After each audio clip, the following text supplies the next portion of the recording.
Halo Dokter Ria, Hai, apa Dr. kabar? Agus. Baik-baik. Iya, selalu sehat ya? Sehat terus, Senang Dok. ketemu.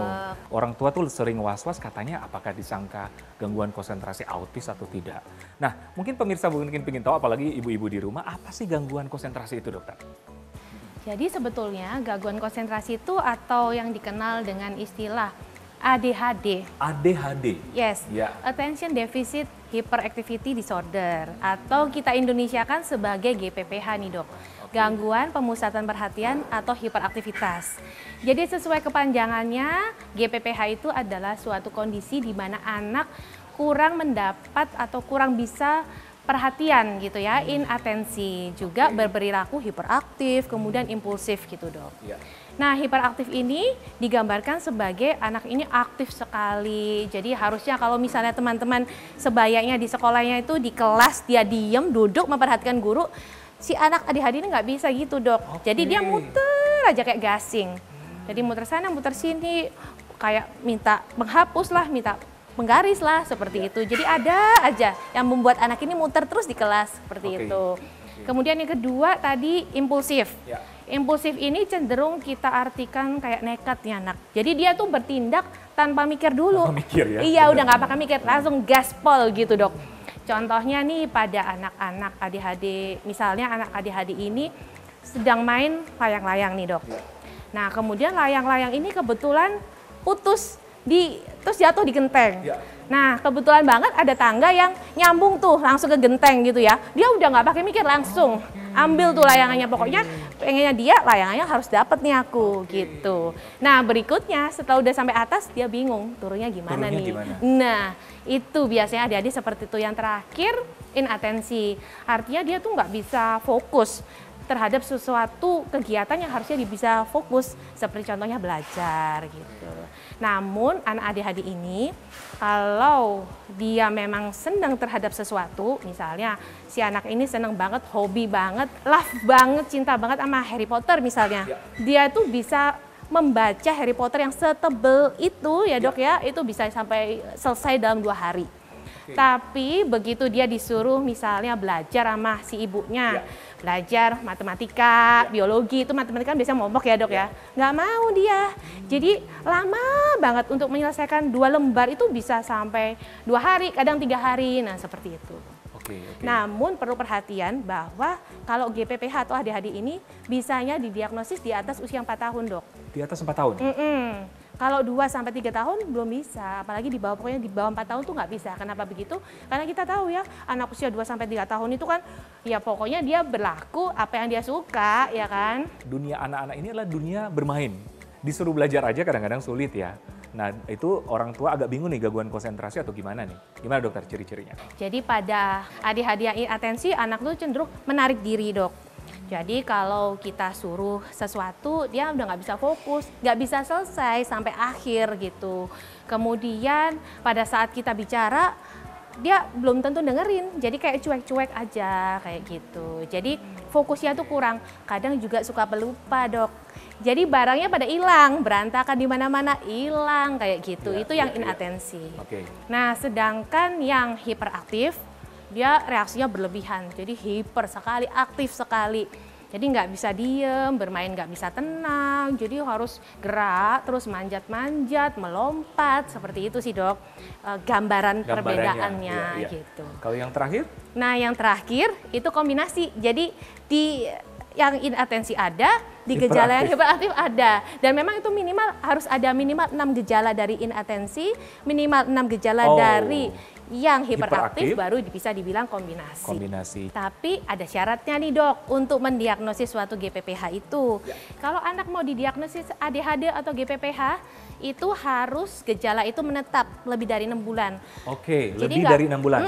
Jadi nggak boleh cuman misalnya hiperaktif, dia cuma sehari, besok enggak, besok iya gitu, nggak bisa kayak gitu. Jadi ya memang harus menetap minimal 6 bulan. Yang ketiga tentunya mengganggu sosialisasinya, akademisnya nanti terganggu, seperti itu, Dok.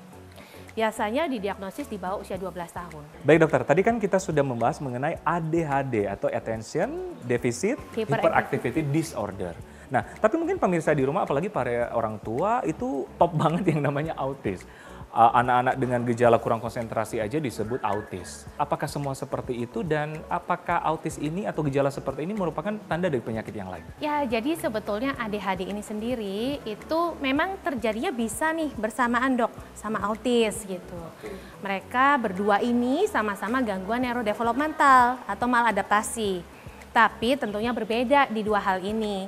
Pada anak yang ADHD itu dia tidak ada gangguan interaksi sosialnya, dia bisa berkomunikasi gitu. Tidak ada perilaku yang repetitif atau diulang-ulang, stereotipik, itu nggak ada kalau pada anak yang ADHD. Sedangkan pada anak autis itu sebaliknya dok. Jadi dia cenderung ada ritualnya di dok, misalnya habis bangun tidur dia harus mandi, misal seperti, nggak bisa diubah. Jadi besoknya misalnya bangun tidur kita ajak makan, nggak bisa, dia ngamuk. Maunya ya udah ritualnya begitu ya begitu gitu dok. Terus dia juga nggak bisa interaksi, terus komunikasinya juga terganggu ke lingkungan sekitarnya. Tapi dia ini nggak mengganggu orang lain kalau autis. Sedangkan ADHD dia bisa mengganggu karena kan aktif banget tuh dok, lari-lari ke sana ke sini itu. Nah itu akhirnya terganggu si orang di sekitarnya. Kadang orang-orang di sekitarnya justru menganggap tuh anak nakal ya, gitu biasanya seringnya begitu dok. Sedangkan anak autis enggak, jadi dia kayak cenderung main di dunianya sendiri gitu, cenderung tertutup kayak gitu dok. Ya, Asik dunianya Asik sendiri. dunia sendiri ya. Gitu. Mungkin ini yang perlu dinotiskan ya oleh Ya. pemirsa di rumah, apalagi para orang tua. ADHD itu bisa mengganggu sosial. Ya ada betul. interaksi gitu kan. Iya. Karena kadang-kadang orang bilang ini hiperaktif sering mengganggu itu autis nih. Ini mungkin yang salah diartikan ya. Iya. Oke, Dokter Ria, apa sih yang menyebabkan anak-anak ini susah berkonsentrasi? Ya, jadi sebetulnya ada beberapa dugaan nih dok. Ya. Ada pertama faktor genetik, kemudian lingkungan dan psikososial. Itu yang diduga berperan dalam menyebabkan anak ini ADHD, Nah, tapi dalam beberapa dekade terakhir itu ada studi-studi yang menyebutkan bahwa ternyata faktor gen itu lebih kuat lagi tuh menjadi suatu dugaan penyebab ya? ADHD. Katanya nggak hanya satu gen dok, tapi banyak gen, polimorfisme. Di samping itu juga ternyata senyawa kimianya itu yang di otak kita, dopamin dok. Dopamin, ya. Yang kita tahu ya dopamin kan untuk menenangkan, ya. mengontrol diri gitu. Nah pada anak ADHD ini kurang dia dok. Karena itu makanya dia jadi nggak bisa ngontrol diri, jadinya jadi berlebihan ya reaksinya seperti itu. Nah tapi memang sampai sekarang belum diketahui dia penyebab secara pastinya itu belum diketahui. Namun ya dok, walaupun penyebab belum diketahui, kita pastinya bisa dong menyebutkan apa sih atau anak-anak yang mana sih yang berisiko untuk terkena ini. Tentunya anak yang dikatakan bayi lahir rendah seperti di bawah 2,5 atau prematur. Prematur atau di bawah 2,5 ya. kilo. Oke. Kemudian ada studi juga yang menyebutkan bahwa pada saat ibunya hamil, terus ibu itu merokok, nah itu meningkatkan risiko sebanyak 3-4 kali lipat nih dok. Benar, warning. Dibanding ibu yang tidak merokok dok. Memang gejala ini kurang tampak terlihat di bawah usia 4 tahun dok. Jadi begitu usia 4 tahun itu memang lebih terlihat. Lebih kelihatan ya. Seperti itu, karena itu dalam mendiagnosis suatu ADHD ini memang kita baru bisa di atas usianya 4 tahun.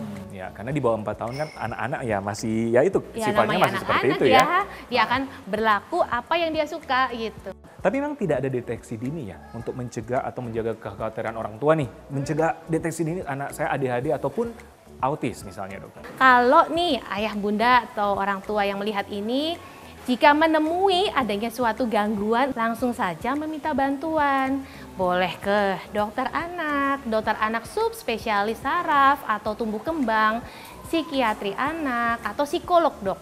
Gitu. Jadi memang harus cari tahu dulu nih, bener nggak sih ini bermasalah anak kita gitu.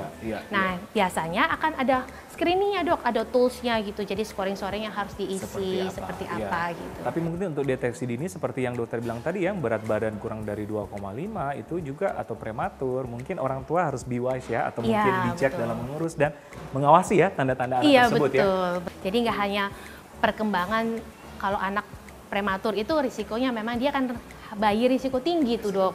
Jadi baik pertumbuhan maupun perkembangannya juga biasanya akan berisiko ya. gitu. Pemirsa, sekian dulu bincang sehat kita kali ini. Saya Dr. Ekles bersama Dr. Ria Yuanita spesialis anak untuk Hidup Sehat Plus.